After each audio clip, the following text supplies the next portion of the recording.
안녕하세요. 문학의 칠하다 이콩이에요. 오늘도 함께 문학의 색을 칠해봅시다. 여러분, 벌써 한 해가 끝나고 새해가 찾아왔네요. 2021년도에 첫 장을 장식할 책으로 어린 왕자라는 책을 가져왔습니다. 대중적으로 많이 알려지고 큰 사랑을 받은 유명 고전소설인데요. 모두 한 번쯤은 이 책을 읽어보았을 것입니다. 이 책을 해석할 때 대부분의 사람들은 사랑과 관계에 초점을 맞춰 감상하고 해석합니다. 그러나 이 책은 사랑과 관계뿐만 아니라 어느 관점에서 보느냐에 따라 배울 수 있는 점이 무궁무진한 책이죠. 그렇게 저는 이 책을 새로운 관점에서 해석해보고자 합니다. 어린 왕자의 줄거리는 어린 시절 화가를 꿈꾸던 비행사의 이야기로 시작이 됩니다. 보아뱀이 코끼리를 삼킨 그림을 보여주지만 누구도 그림을 알아보는 이가 없었습니다. 그림을 본 어른들은 모자를 그린 것이라고 대답할 뿐이었죠. 비행사는 답답한 마음에 또 한 장의 그림을 그립니다. 이번엔 보아뱀의 속이 훤히 들여다 보이는 그림이었습니다. 하지만 돌아온 반응은 기대만큼 좋지 못했고 오히려 야단에 맞을 뿐이었습니다. 결국 그는 화가의 꿈을 포기해버리죠. 그는 자라면서 다른 사람들에게 자신이 어릴 때 그렸던 그림을 보여주었지만 그 그림을 이해해주는 사람은 단 한 명도 만나지 못합니다. 시간이 흘러 비행사가 된 그는 어느 날 비행기 고장으로 사막 한가운데 불시착하게 되고 그곳에서 만난 어린 왕자는 비행사에게 양 한 마리만 그려달라는 부탁을 합니다. 비행사는 어린 시절에 그렸던 모자를 닮은 보아뱀을 그려줬습니다. 그러자 어린 왕자는 보아뱀을 그려달라는 게 아니라면서 양을 그려달라고 계속해서 조르게 됩니다. 비행사는 어린 왕자가 자신의 그림을 이해하고 있다고 생각합니다. 그리고 이야기 끝에 어린 왕자는 다른 별에서 왔다는 것을 알게 됩니다. 어린 왕자가 살던 별에는 바하봄나무가 있는데 왕자는 매일 그 나무를 치워야 한다고 말합니다. 치우지 않으면 어느새 금방 자라나서 그의 별을 망가뜨릴지도 모른다고 말하죠. 그래서 계속 자라나는 바하봄나무를 먹어치울 수 있는 양을 그려달라고 한 것이었습니다. 그리고 그 별에는 바하봄나무 말고도 장미꽃 한 송이가 살고 있는데 어린 왕자가 씨앗 시절부터 소중히 길러낸 것이라고 했습니다.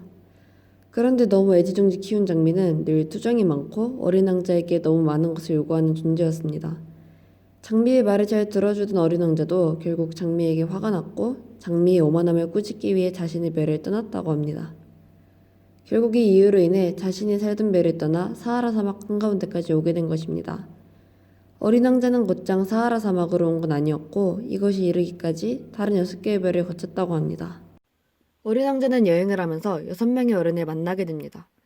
첫 번째, 왕은 들을 기가 없는 사람입니다. 즉, 명령만 내릴 줄 알고 누구의 말도 듣지 않는 독재자라 볼 수 있죠. 두 번째, 허영구는 오로지 칭찬을 갈구하는 사람입니다. 화려해 보이지만 그 속은 텅 비어있는 사람을 의미하죠.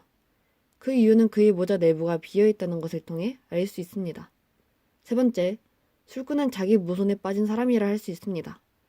술을 먹으면 수치심을 느끼고 수치심을 잊기 위해 술을 마시죠. 그 다음 사업가는 100억 개의 하늘의 별을 소유하고 있다고 믿습니다. 하지만 자신의 별을 소유하고 있다는 것은 직접 손에 쥐고 있어야지 숫자로 존재하는 것은 그가 소유한 것이 아닙니다. 다음 별은 등대지기입니다. 등대지기는 자신이 하는 일을 반복하는 사람입니다. 노력은 하나 삶의 의미를 모르면서 행하는 사람이죠. 마지막으로 지리학자는 이론적으로 빠삭하지만 직접적인 경험이 없다는 것이 문제입니다. 이 중에서 어린 왕자는 등대지기를 나머지 5명보다는 좋게 봅니다. 그 이유는 등대지기는 남을 위해 일하기 때문이죠. 이를 달리 말하면 나머지 5명의 공통점이 나오게 되는데요. 그것은 나머지 5명이 자의식이 매우 강한 사람들이라는 것입니다. 이들에게는 또 다른 공통점이 있습니다. 바로 모두 별에서 혼자 살고 있다는 것이죠. 자의식이 강하면 강할수록 인간은 외로워집니다. 자의식이 강한 사람이 외로운 이유는 모든 것을 자신이 결정해야 하기 때문이죠. 지구는 평범한 행성이 아니다. 111명이나 되는 왕이 있고 지리학자가 7,000명, 사업가가 90만 명, 조정뱅이가 750만 명, 우쭐꾼 3억 1,100만 명과 기타 등등 다 해서 약 20억 명의 어른들이 있다. 현재 우리가 살고 있는 지구에는 정말 많은 사람들이 살고 있고 어린 왕자가 만난 5가지 유형의 사람들이 매우 많이 살고 있습니다. 아침에 눈을 뜨고 자기 전까지 나라는 존재만을 생각하면 당연히 타인과의 거리는 멀어지게 됩니다. 이 모습이 우리의 모습과는 유사하지 않나요? 어린 왕자가 사는 행성에는 다른 행성도 그렇겠지만 착한 식물과 못된 식물이 있다. 따라서 착한 식물에서 나온 착한 씨앗이 있을 것이고 못된 식물에서 나온 못된 씨앗이 있을 것이다. 하지만 씨앗은 눈에 보이지 않는다. 씨앗은 깊은 땅속에 숨어 잠을 잔다. 그러다 깨어나고 싶은 마음이 들면 수줍게 기지개를 켜고 태양을 향해 해맑은 싹을 쏙 내밀 것이다.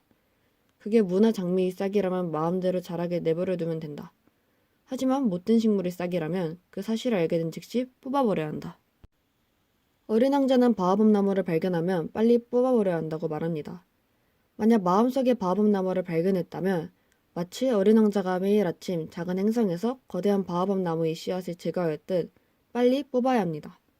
그 씨앗에는 공포, 불안, 분노, 두려움이 담겨있기 때문에 만약 뽑지 않고 그대로 두었다간 너무나 거대해져 우리 자신과 우리가 사랑하는 것들을 파괴해버릴 것입니다. 이 바오밥 나무의 이야기는 결코 남의 이야기가 아닙니다. 바오밥 씨앗은 항상 우리 안에 존재해왔고 앞으로도 그럴 것입니다. 그리고 그것을 키울지 말지는 우리에게 달려있죠. 지금은 아주 작은 씨앗이라 눈에 보이지 않고 어떤 문제도 일으키지 않을 수 있습니다.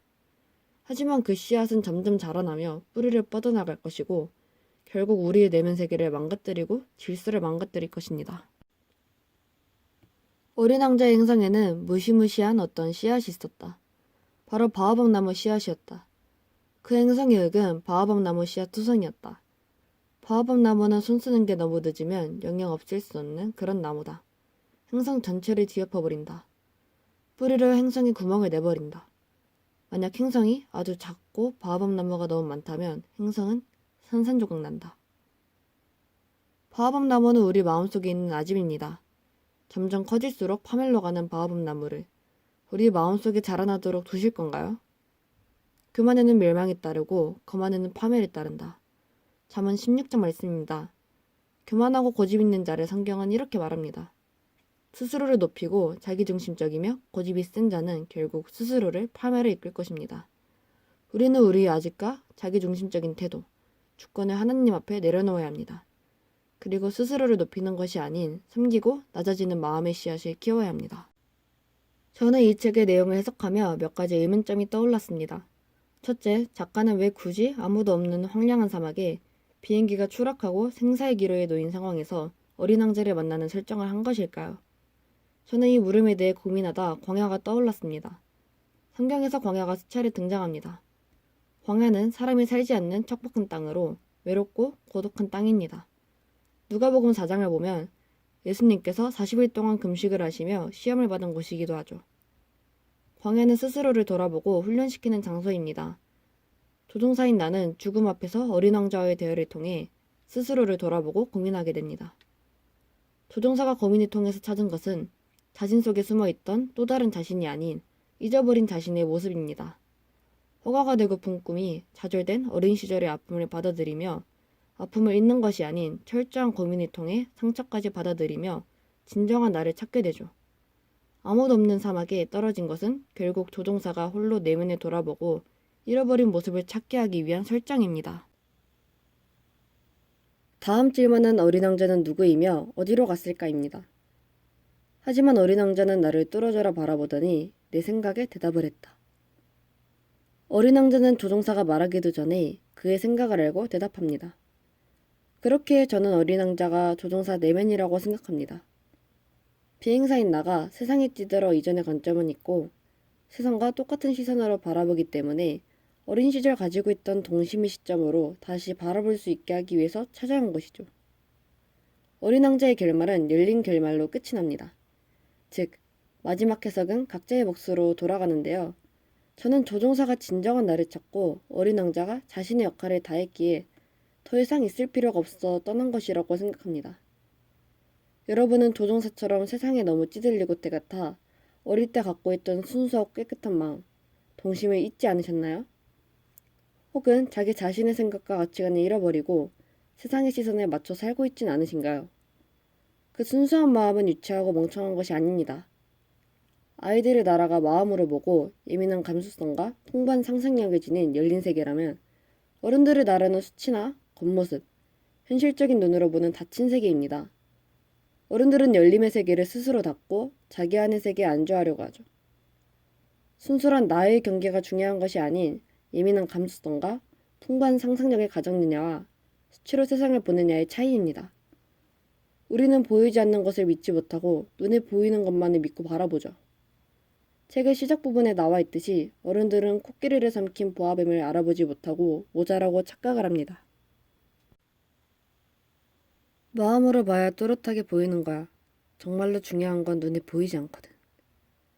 여우와 어린 왕자의 대화인데요. 여우의 말처럼 정말 중요한 것은 눈에 보이지 않습니다.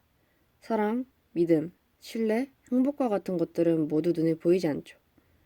그리고 어린 왕자는 상자 속에 보이지 않는 양이 있다고 믿습니다. 이처럼 여러분은 보이지 않는 것을 볼 수 있는 믿음을 가지고 있나요? 믿음은 바라는 것들의 확신이요, 보이지 않는 것들의 증거입니다.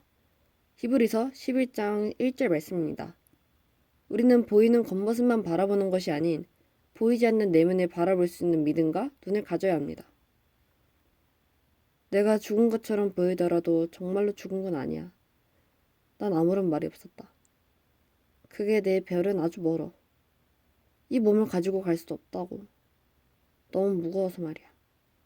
난 아무런 말이 없었다. 버려진 낡은 껍데기 같을 거야. 껍데기 때문에 슬퍼하진 말어. 우리의 육체마저 마찬가지입니다. 외관과 겉모습은 그저 껍데기에 불과하죠. 정말 중요한 것은 내면이죠. 우리 보이지 않는 내면 세계를 바라보며 살아가야 합니다. 진정한 가치는 우리의 외면이 아닌 내면에서 나오기 때문이죠. 여러분, 오늘은 어린 왕자라는 소설에 대해 알아보았는데요. 여러분의 마음은 어떤 색으로 물들어 있나요? 저는 어린 왕자를 녹색으로 칠해보았습니다. 녹색은 생명의 색으로 회복, 치유, 평안, 성장 등을 의미합니다. 우리 마음속 푸르푸르 피어올랐던 그 순수한 마음과 생각이 어린 왕자를 통하여 다시금 회복되고 치유되었길 바라기에 녹색으로 물들여 보았는데요. 다음에는 어떤 색으로 문학을 물들여 볼지 기대가 되네요. 그럼 다음 시간에 만나요.